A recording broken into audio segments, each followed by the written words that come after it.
And it was so funny that I don't know, this kid must have been spiritually discerning or something. But every time I got ready to go and take a load out of the washing machine, I had one cart to take the cart around to where the dryer is. This little kid would come up to my cart and start helping me push it all the way. And when we would get to the dryer, he would be like doing his hands like this and swinging his hands like, I just helped you. And when it was time for me to go get the next bundle and bring it back, he would be playing in the laundromat, and he'll just stop and run over there to me and just start helping me push my cart all the way to the dryer. And he would park it, and wherever I would stop, he would just take his hands off like, I just helped you. And I said, okay, maybe God felt like I needed a little divine help with this walk of shame, this walk of divine humility in an earthly realm. We have this treasure in earthly vessels. Yeah, that was it. The anointed one had to go to the washing and wash mat and wash her clothes. I was looking around for my assistants. I was like, okay, where's everybody? Where's Alicia? Where? Oh, God, it's me. So I had to strike out and do it. And it was quite refreshing. And then I came by the laundromat, walking down the street with my bundles and my bags. And I'm like, that's why we should never get too high, because you never know when you got to come low. And my people will tell you, I'll carry my own bags, and I don't let them do a whole lot for me. They do for me, but not a whole lot. And he's like, no, prophets, you can do it. I can do it. I said, no, because one day you all are not going to be here, and then for whichever one of y'all the devil would hijack, then I ain't got nobody. So I got to just stay used to being in the rhythm of carrying my own stuff. And I think now they were able to understand what I was talking about, because they were not here. And I managed, and I've just been managing just fine, and getting myself to class, and packing my bags, and all the above. So all up in the working world now. But it feels good. The normality feels excellent. I love it. I love it. I love it. That's who I am. Anybody that's worked for me or been around me, they'll tell you I'm not a highfalutin person. That, here she come, there she go. I don't like attention. I don't like... I tell people all the time, a lot of times I can get to where I'm going and don't nobody even know I've been in the store and out. When I go by myself, all that is security and stuff like that just brings a lot of unwanted attention. I don't like no attention being drawn to me. So even in dance class, when we're in class, I get around people and teachers say, anybody want to ask any questions, or what do you think? And I just stand there. And the girl turned around and looked at me. I said, because I don't want no attention being drawn over here. I want to stay right where I am on this side of the room and fumble my way through until I get this step down packed. So don't be raising your hand up over here. And we just became very good friends, and we laugh about that. So no, I'm not the attention type. So today's lesson, I'm telling you, is so awesome. And I'm thinking about many of you. We was coming from page 14 of the preface of the book and the introduction of the book. Now we're into the actual book, and we are into the chapters of the book. We are coming to page 9. We are coming to page 9, and some of you all are probably are asking, well, why are we going so slow? Because this book is a book of revelation. The way the Lord had me to write this book,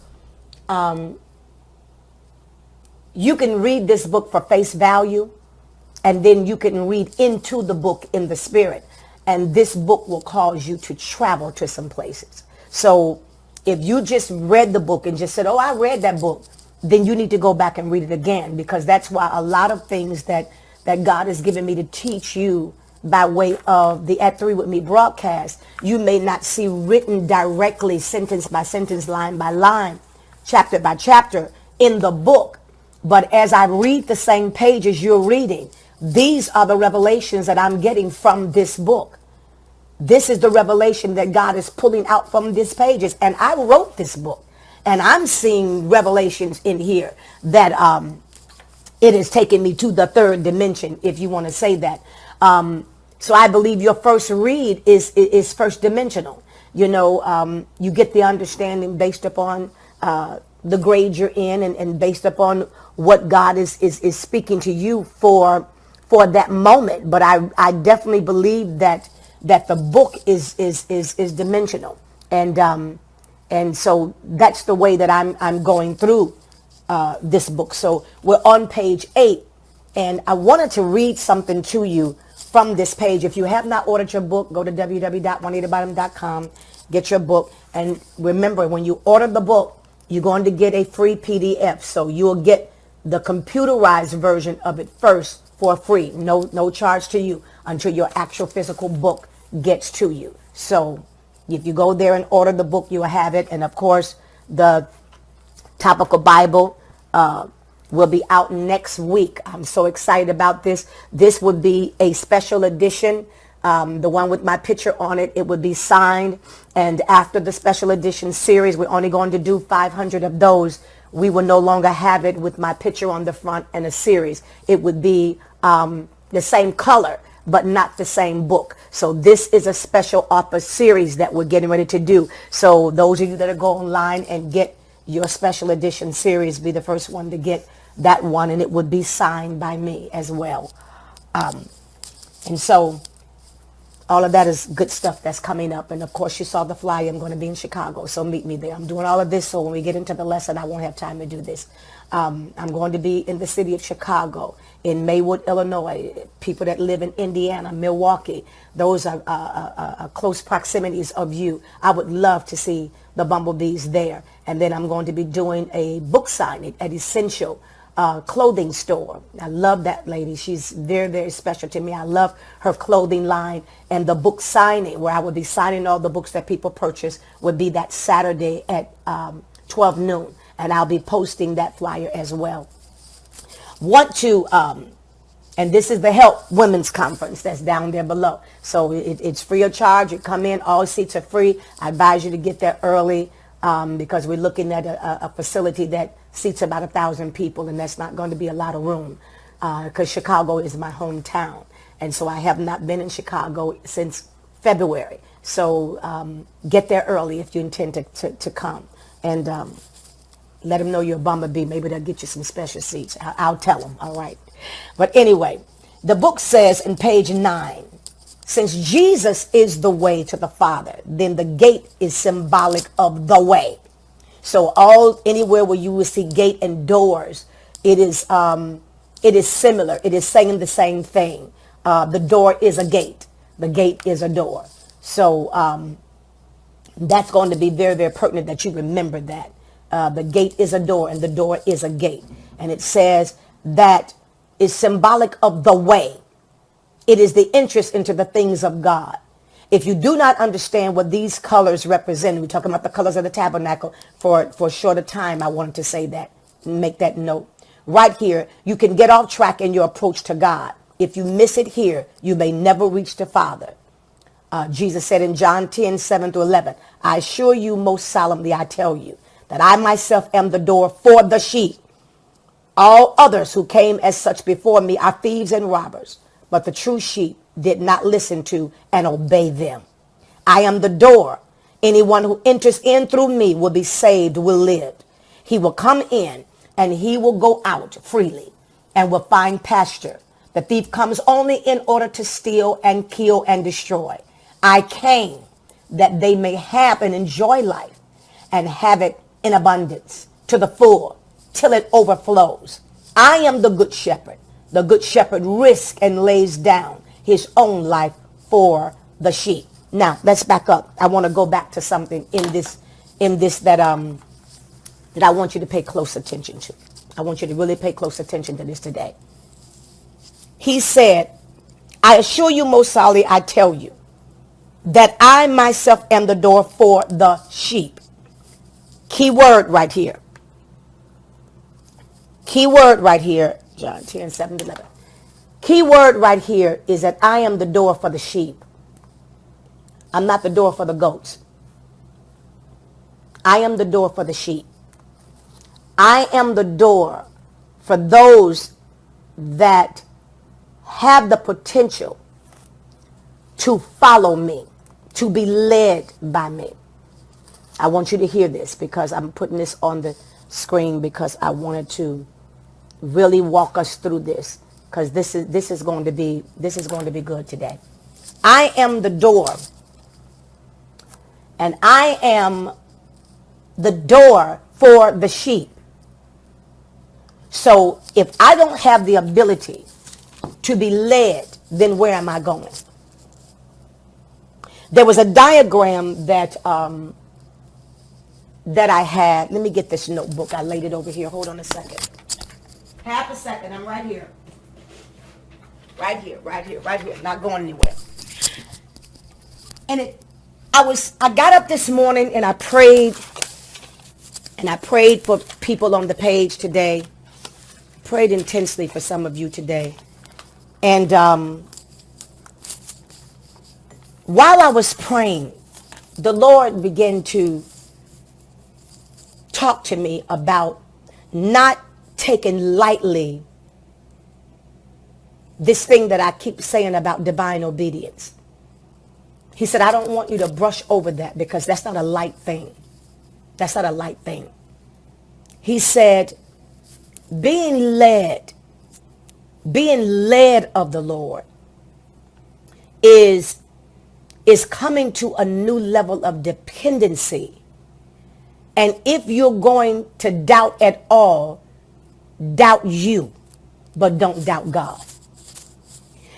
He said, this thing about being led, I was looking at something in the scripture, and I'm going to draw this diagram for you in a few minutes.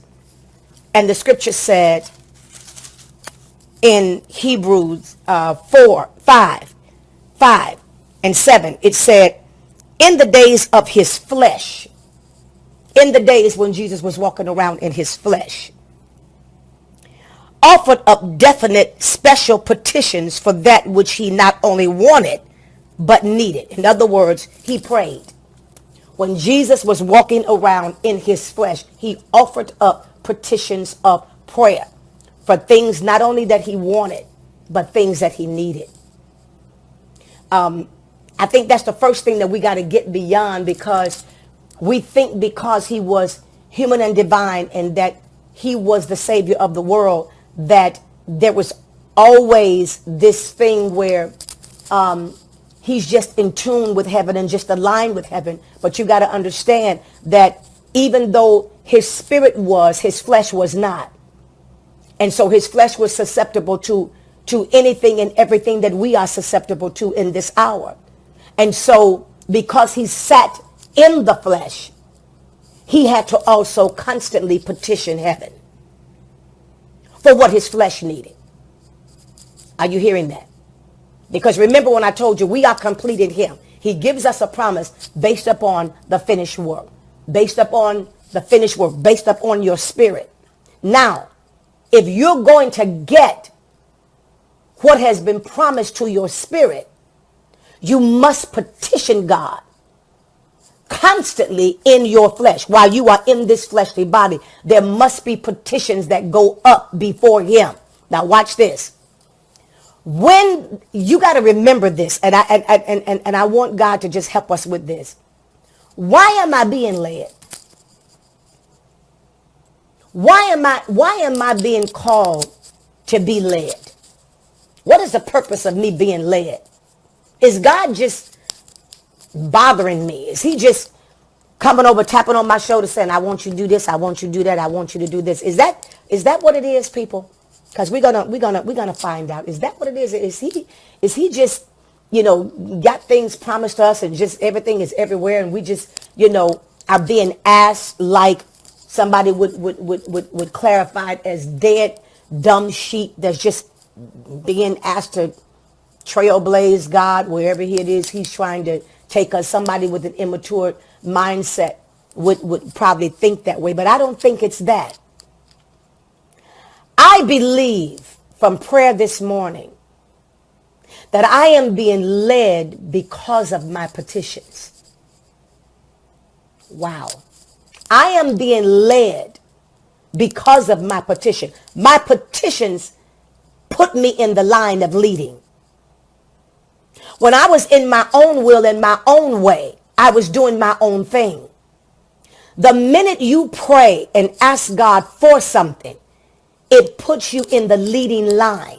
In other words, it is your prayers that's causing you to be led. Because what he's trying to do is he's trying to get you to what you prayed for. So how is it that we cannot find it in our hearts to obey his leading when the leading is based upon your asking? Let me see if anybody just got what I just said.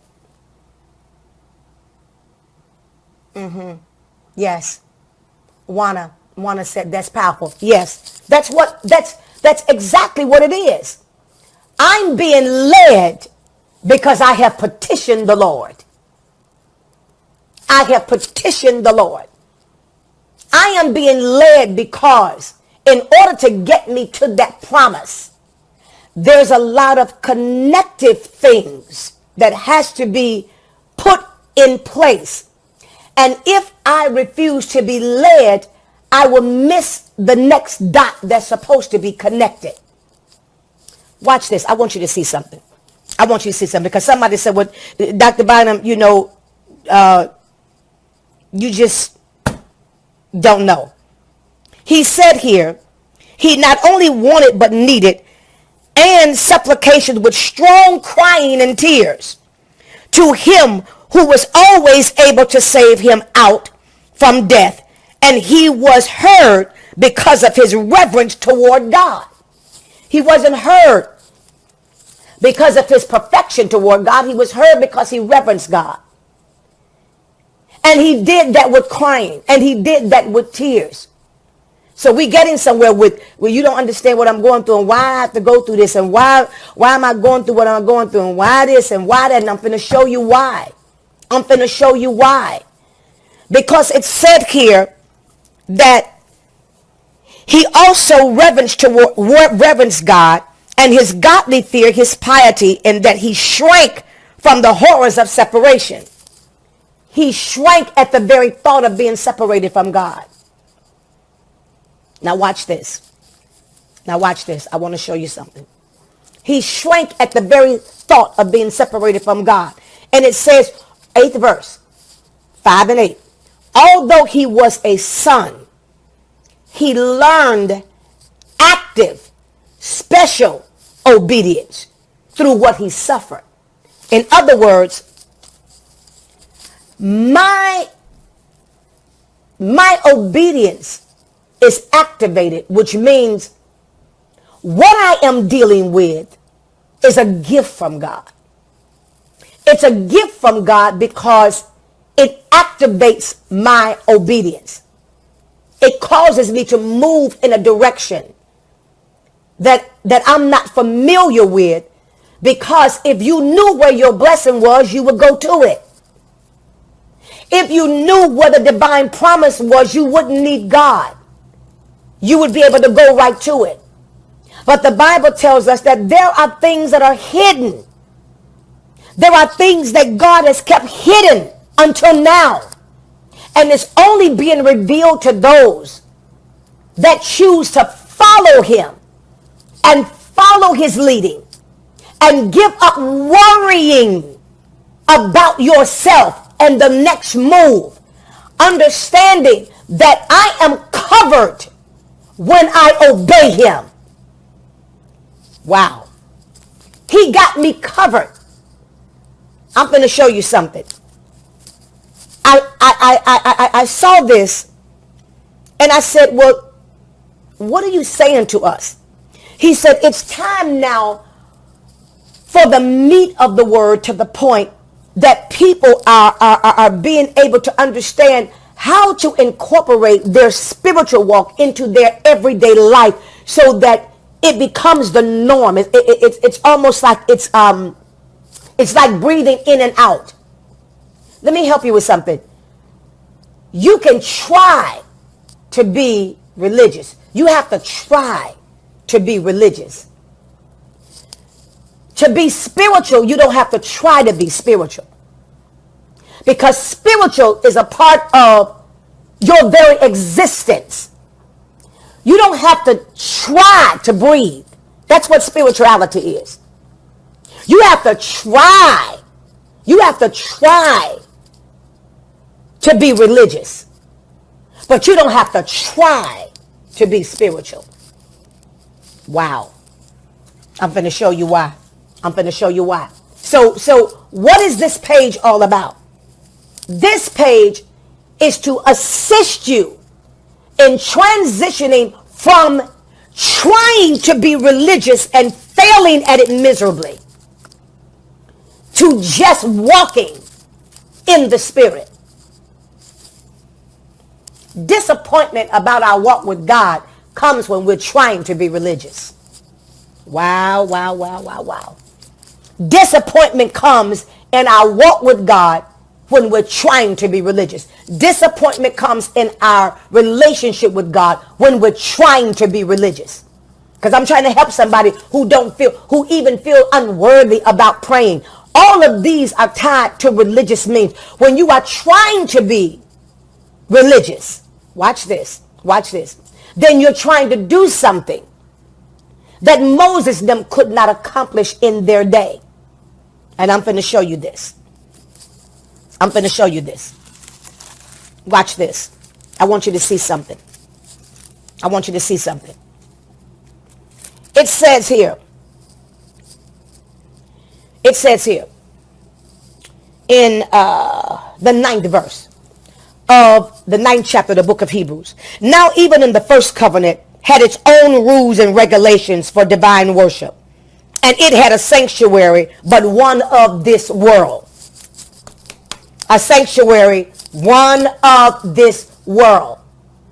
A sanctuary, one of this world. Okay. For a tabernacle tent was erected in the outer division or compartment, of which were the lampstand and the table with its loaves of the showbread set forth. This portion is called the holy place. Now watch this. But inside, beyond the second curtain or veil, there stood another tabernacle, another division, known as the holies of holies. So watch this. You got the outer court, the inner court, the holy place, and the most holy place, third dimension. It had the golden altar of incense and the ark chest of the covenant covered over with wrought gold. This ark contained a golden jar which held the manna and the rod of Aaron that sprouted, and the 2 stone slabs of the ark of the covenant bearing the 10 commandments. Now watch this. These arrangements have thus been made. The priest entered habitually by habit into the outer division of the tabernacle in performance of their ritual acts of worship. Are you all hearing that? So as long as there is no holies of holies experience, as long as there is no spiritual experience, you can only subject yourself to the rituals of habit, trying to perfect your worship, trying to perfect where you are, trying to obey and follow a spiritual God with rituals. Trying to follow a spiritual God with customs and habits. That'll never work. That'll never work. It'll never work because humans get bored. It'll never work because your ADHD would surely kick in. It would never work because you would get tired of that. Just like many of you on this page are tired of going to church, tired of the choir, tired of this, tired of that, because you have lost the true meaning of the experience, because it's now become a ritual to you rather than an experience. It's now become habit to you rather than an experience, and you don't feel guilty by not going because you feel some disconnect spiritually. You only feel convicted by not going because people going to ask you where you were. Tap that screen and say, "You talking to me, Dr. Bynum? You talking to me, Dr. Bynum?" So then I got to give an account to people that I have relationship with in the church, or where I've been for 3 Sundays, or where I've been for 5 Sundays. Or half the time I'm going and don't even want to be there, sitting up in church and looking at your watch talking about, "I'll be glad when this is over with." Because you've lost You've lost your fire of spirituality, and now it's religion for you. And that religion says that we're going into church and we're coming in and we giving God praise and we're going to thank the Lord, and then we're going to do the worship team, and then the pastor going to preach, and then I'm going home, and then I may pick somebody to go out to dinner with. And so now it's a community thing rather than a spiritual thing. It's a community thing rather than a spiritual thing. And guess what? I'm not an asset to that community. Because anybody that is attending church that is non-spiritual, you're not an asset to where you go to church at. Tap that screen because you know I'm telling the truth. You're not an asset. You're a liability. You're somebody that's a lump on a log. You're somebody that's sitting in the way of productivity. Because in order to be an asset in an atmosphere, you have to be spiritual. And in order to be spiritual, you have to be willing to be led. To be led. Oh my God. Who know that I am teaching the truth today? Yes, you got to be able to be led. And he says, watch this. Watch this, because this outer court, it was habitual. It was the outer division. It was in performance. You know how the praise team, it ain't even really, I go places and I see people sometimes leading worship, and it ain't even about the worship service no more. It's about your moment. It's about getting your moment to get up there with your outfits on and do what y'all practice. It's not about the intensity of getting people into the presence of the Lord. And come on, everybody, let's lift our hands up because we go into the presence of the Lord. It's about my performance. It's about how well I sang. It's about how awesome the music was. It's not about a moment because I'm trying to go through the gate. I am in this outer court, but I came to this outer court in the spirit. That's why people said, the outer court, enter into his gates with thanksgiving, into his courts with praise. We missed the whole thing because we said, okay, enter into his gate with thanksgiving. That means I come into church, and into his courts with praise. And that means I come into worship and be thankful unto him and bless his name. It's deeper than that, because if you get into the revelation of what I'm trying to say to you, how can you enter into his gates with thanksgiving when you are entering into him? You are going through him to get to that place. If you think that this is just a church, or you think it's just a door, or you think it's just a typical gate, then you would do that. But it says enter into his gates, which means enter into the different divisions and compartments of who he is. Let him take you through the first, second, and third gateway of his spirit. Enter into his gates with thanksgiving, into his courts with praise. Thank him as you travel in him. Oh my God. Oh my God. Are you hearing that? That ought to stump us right there. That ought to stump us right there. Because the Bible said also, in the outer court, let everything that have breath praise ye the Lord. That means dog, cat. It don't matter how you live. It don't matter. It doesn't matter what you do. We were built and made to give praise to God. So anybody and anything can praise him. But when you start talking about entering into a gate, you're talking about coming into him. You're talking about going through him by way of passageway to get to another dimension. How in the world can we enter into his gates with thanksgiving, into his courts with praise? How can we enter into those gates? How can we come in there and we become still non-spiritual? Oh, wow. Oh, wow. Somebody need to help me with that one. And it says here, but into the second division of the tabernacle, none but the high priest goes, and only once a year, and never without taking a sacrifice of blood with him, which he offers for himself and for the errors and the sins of ignorance and thoughtlessness, which the people have committed. Ninth verse, seeing that the first outer portion of the tabernacle was a parable, a visible symbol of a type or picture of the present age. The outer tabernacle was a symbol of this present age. How so many people are outside of God, but inside of religion. Wow, wow, wow, wow, wow. We are outside of God, but inside of religion. My God. And it says here, in it, listen to this, please. Listen to this. In it, gifts and sacrifices are offered, and yet are incapable of perfecting the conscience or of cleansing and renewing the inner man of the worshiper. Gifts and talents are in operation, but none of that can alter and convert the consciousness of man. None of that can convert and alter the worshiper. None of that can cleanse or renew or purify. So that's why we got churches all over the world, but we don't have change. We don't have change because gifts don't change nobody. My God. My God. Well, I gave $5,000. Sacrifices don't change nobody. That doesn't change anybody. Are you hearing what God is saying? Relationship, I got to get to your conscious mind. I got to get to the heart of what you are dealing out of. I got to get to your spirit if I'm going to be able to change you. If you're going to be able to benefit from the life that I said you could have, then I got to get a hook in you where I can lead you. I can pull you to me, because the scripture just showed us that when Jesus is the door, you know how to be brought into him. But look at what he said. Look at what he said. He said, you go in and out freely. Freely.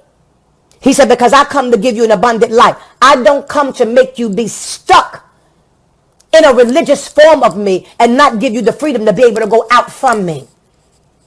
I don't know about y'all, but I saw the revelation this morning. I saw the revelation this morning in my devotion. I saw it. I don't know if anybody is really seeing what I'm trying to say. And maybe sometime when God gives you things, it's not, you just, it just, maybe you can't explain it. But he said, I don't want my people to just be stuck in me. I want my people to come into me and get the divine information and be able to go out from me and be able to take what I have shown them, take what I'm giving them and take it into the world, take it into their personal lives.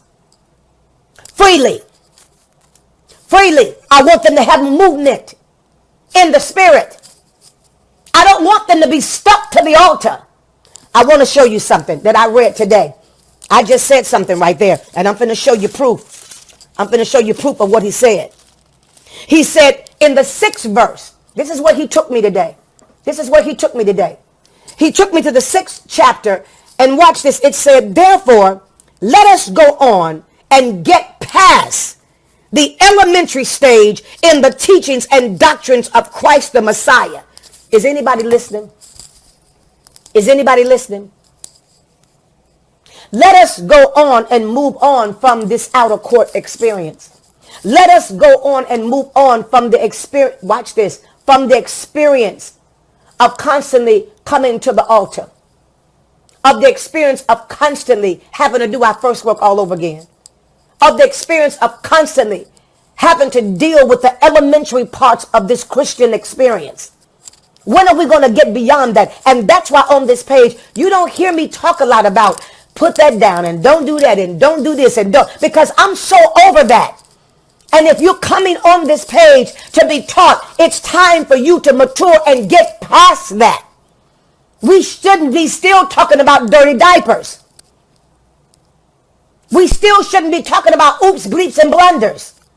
Because there does come a time in your life where you just look at it and say, it's just dumb to do that. I don't know about y'all, but it's just dumb. Because the time and the energy that it takes you to get back in right relationship with God, it ain't even worth it. I mean, you mess up and then all of a sudden you just, okay, you guilty. You just feel so guilty. You feel so guilty and you wear that guilt for days.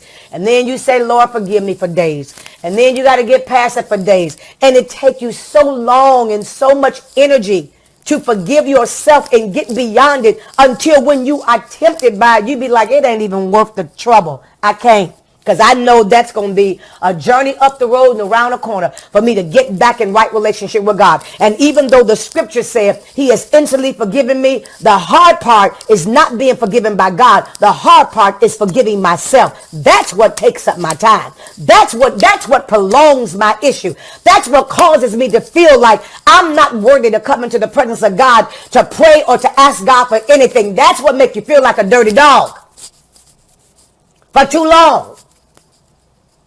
Because that one pleasure, you didn't count up the cost. Am I talking to anybody? Because that's how it feels to me. That's how it feels to me. I'm out here in California by myself. You don't think men be looking at me? Yeah. But I'm like, boo, you ain't worth it. I'm sorry. I'm going to eat alone in this restaurant every night by myself. Don't need no boyfriend. Don't need nobody to come to my room because that's too much energy right there.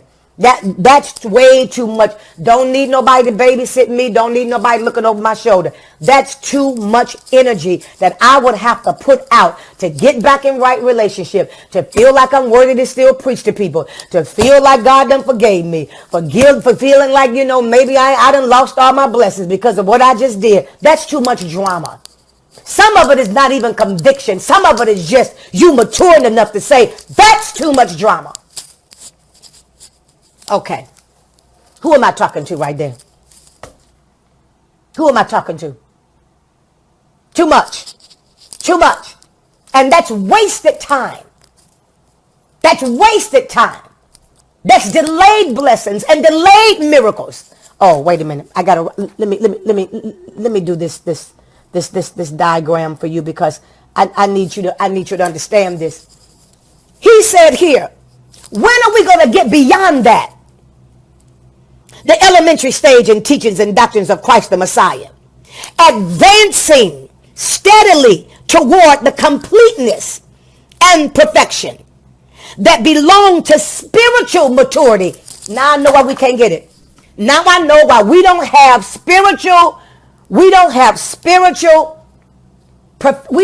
perfection, and we don't have a steadfastness in moving toward perfection. Now I know why we're not advanced. We're not advanced because it comes with spiritual maturity, not religious maturity. Not how many scriptures you know, but how many can you make work that you know. Who am I talking to? It says here, toward the completeness, the finishing of it, and perfection that belong to spiritual maturity. Let us not again be laying foundations of repentance and abandonment of dead works, dead formalism, and of the faith by which you turn to God. Oh, let us not go back to your beginning, please. Please, let's stop starting over. Oh my God. That's why we can't get there. Can we just not start over no more? Can we just stop starting over? Oh, okay. Anybody want to hear this? Anybody want to hear this? Because I can go and quit early. Can we just not start over? Can we just stop doing that? Because we're not going to move toward advancement, and we're not going to move toward advancing to a level of perfection where our walk with God is being perfected. The rhythm that we have in God is being perfected. We're not going to get there if we keep starting over. I'm talking to some bumblebees today for real. For real. For real. Because I think about this often. I go to my dance school out here. And guess what? They don't have any signs up throughout the building that says no loud talking, no loud cell phones, no smoking, no drinking, no lounging. There's no signs up in this school, period, about stuff like that. Everywhere I looked on the walls and hanging up in the brochures, it's about a class that you can take, about a workshop that's coming, about the teacher that's coming back, or another teacher that's flying in from another country that's going to be doing workshops, and the class schedules and concerts and shows that are coming up. They don't have signs all up and down the wall saying no loud talking, no chewing gum, no smoking, no drinking, no lounging. Do you know why? Because they're not attracting fools. They're not attracting people that don't know how to bring themselves to maturity. They are attracting people that know how to walk into a space and discern where you are and conduct yourself accordingly. I'm saying something right there. We Christians, we got too many doggone signs. Don't do this. Don't put that down. Oh, don't wear that. Don't wear this. Don't put that color lipstick on. Don't wear that. Don't color your hair like this. Don't wear pants. Don't wear skirts. Don't wear too tight. Don't wear. We just stay with signs on our life, but there's not enough billboards up to tell us what we can accomplish and what is available to us. I'm preaching today if don't nobody want to hear it. If don't nobody want to hear it. They don't have no signs up that says no smoking. Don't nobody pull out a cigarette. I haven't seen not one person pull out a cigarette. I've gone outside and saw people standing outside smoking, but I ain't seen nobody light no cigarette up in that building. I ain't seen nobody lollygagging and talking all loud and screaming all in the hallways and acting crazy. I don't see no signs up that says no cell phones, whatever, whatever, whatever. No. It's an atmosphere of maturity. It's an atmosphere that they automatically know. We came for the art. We didn't come to be disciplined about cell phones and smoking and drinking. And what am I trying to say to you? There are people that smoke. There are people that drink. There are people that curse. I want you to hear what I'm saying. But when you walk into a building that don't allow it, you just don't do it. And when you are there for 2 hours taking a class, I don't care how bad they want to smoke a cigarette. Don't nobody walk out of that class talking about I'm going to get a cigarette before the class is over with. I had an experience the other day and I didn't feel well. And so I pressed my way anyway and I went to the class. And when I got in Miss Kathy's class, I was in the class and I started feeling a little whatever. So I just went and kind of sat on the side a little bit. And so class was going on for about an hour and a half. It was another 30 minutes to go or so. And I just went over on the side and said, let me sit down because I just felt a little nauseous or something. I just didn't feel well. And I said, let me sit down. Maybe it's something I ate. And plus that when you dance and using all the muscles, it causes you to be nauseous. That's normal. And I went and sat down. So when she starts splitting us up in groups and saying group A, group B, when the group started walking, I just grabbed my bag and just tipped out.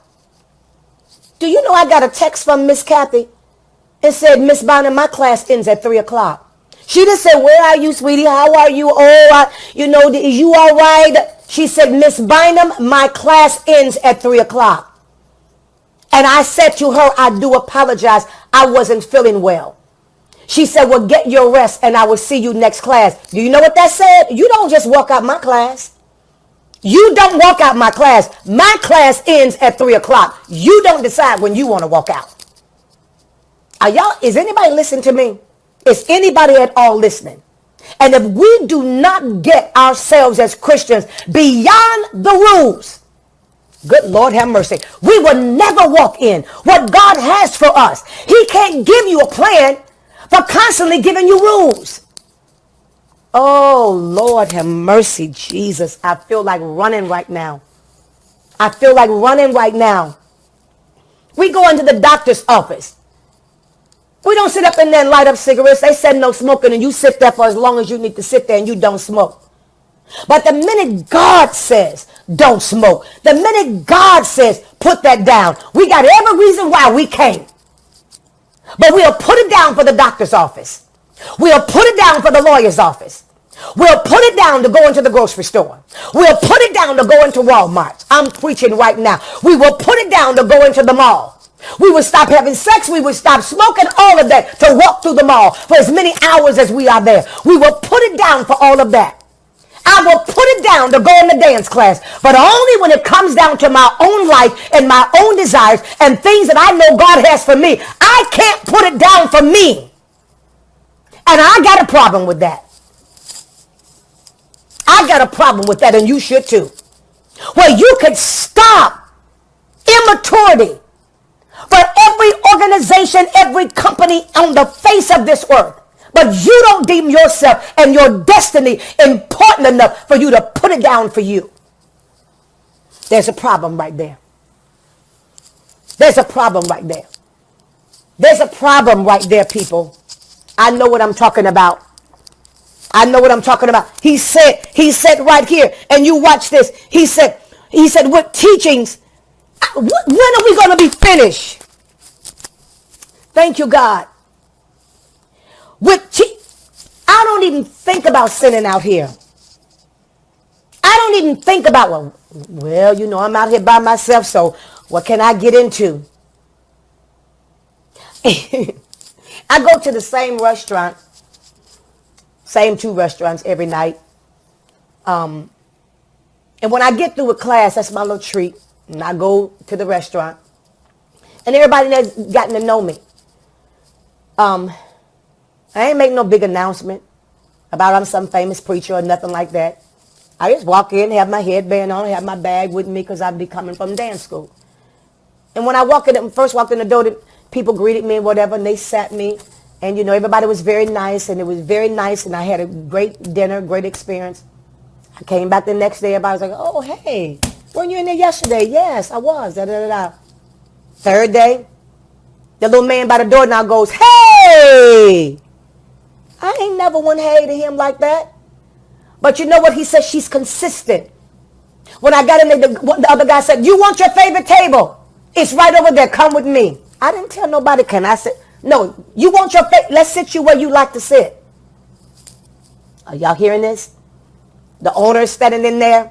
I went in there yesterday. It was a group of people at my favorite table. It was all the tables was full except for a couple of booths. They wanted to sit me somewhere. And he said, would you like to sit over here? He said, a man, one of the workers back there, he was eating his lunch at the table. He said, I can make him move. I walk over and I said, you don't have to move.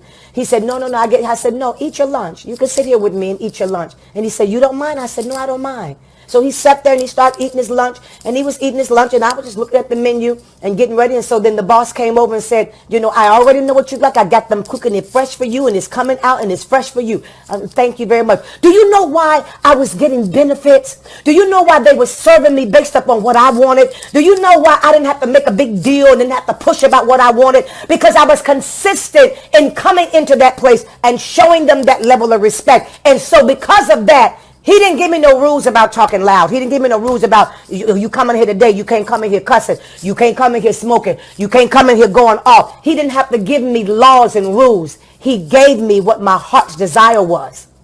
And we stuck to what I desired and not how he want me to conduct myself. Am I making a point to anybody today?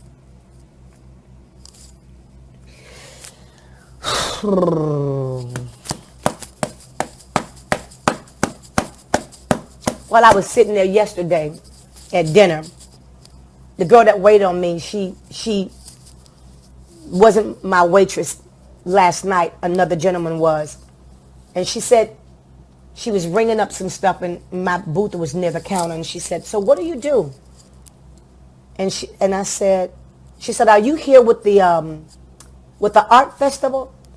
And I said, no. I said, I dance. She said, I knew it was something because you look very artsy. She said, the way you dress and everything, you look like, you know, I said, she's in the arts in some kind of way. I knew it was like either acting or dancing or whatever. That lady was able, she didn't categorize me as a preacher. She just said, you must be an evangelist. You must be a prophet. You must really, she was able to classify me based upon what was sitting on me and my purpose for being out here. When you get in your purpose, it sits on you. Some of you all think, well, you know what, the doors ain't open yet, because being a professional writer ain't sitting on you. Running the streets with booking them at night and acting a fool. And I always got to say, well, you know, girl, I just got to call you because, you know, I just messed up last night. But, you know, it was just one of them things. Keep on with all that dumb stuff. Keep on with all, because that's what's sitting on you. What's sitting on you is a lust demon. What's sitting on you is a horror spirit. What's sitting on you is a gossiper and a liar. What's not sitting on you is what you're dreaming about, is your profession. And until you get that on you, can't nobody see it on you. And they don't know to hire you. They don't know that you would be an asset to their company. They don't know that you would be an asset to their atmosphere because you don't wear where you're going. You're wearing the consistency of the altar. You got Jesus Christ crucified afresh. You're hammering him on the cross every day. Every day he's being pierced in his side. He's not the resurrected Christ. He's not the one that's living the abundant life through you. He's the one that's nailed to the cross. Because you won't stop. Because you think you waiting for some big power to come and stop you. Don't no power stop you in the doctor's office. Your desire to be seen by the doctor is the power that stop you. Don't no power stop you in the mall. Your desire to stay in that mall and shop and have a good time. Knowing that if you light up a cigarette, security going to throw you out of here. That's the power right there. The power that stops us is where we plant our feet. I'm in this hotel and they said no smoking is no smoking. I don't care. They just say I got a little private habit that y'all don't know nothing about, which I don't. I don't care how I feel. I don't care if it's 2 in the morning. You're going to put your jacket on top of them pajamas and you're going to walk outside this hotel up the street. You ain't going to even stand outside in front of the hotel and smoke. Not where I'm staying. You're not getting ready to do that. Because you know what? So you know what would stop me? Where I want to be would stop me. Where I want to be would stop me. Where do you want to be? Where do you really want to be? I know we talk a good game, and I know you got a bunch of dreamers out there. People that dream all the time. You know what a dream is? A dreamer is a person that don't never plan to put no work into it. They live high off of what they dream about being. Wow. Wow.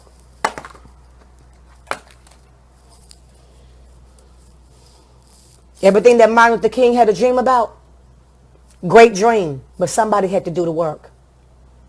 In order for little black boys and black girls to walk down the street and be equal, somebody had to do the work. A little black boy and a little black girl had to walk down the street.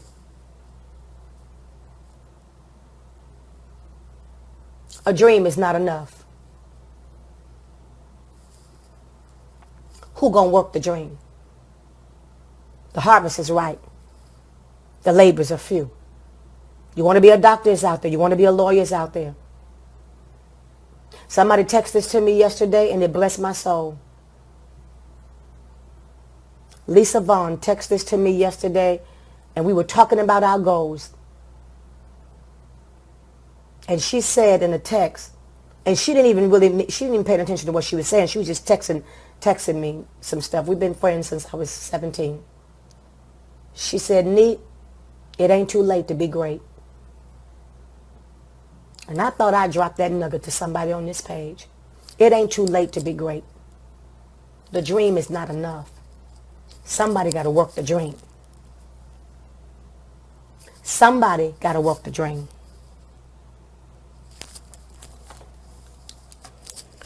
This gonna be a lesson this week. Because can we get past the teachings of purifying and the laying on of hands and the resurrection from the dead and the eternal judgment and punishment? These are all matters of which you should have been fully aware long, long ago. If indeed God permits, we will now proceed to advanced teaching.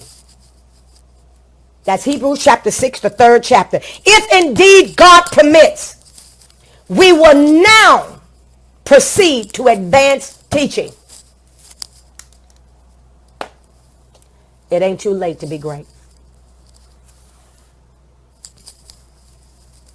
I'm done. I'm done. Where you want to be, plant your feet there, and your weaknesses will succumb to where you are. Plant your mind there. Plant your spirit there. And where you are will tell where you're trying to come from. No. You looking for a great power to shake the earth? To help you to lead the elementary things? No, get for real about your dream. And that'll help you. Get for real about your dream. And that'll help you. Gotta go. It ain't too late to be great. It ain't too late to be great. Stop being just a dreamer.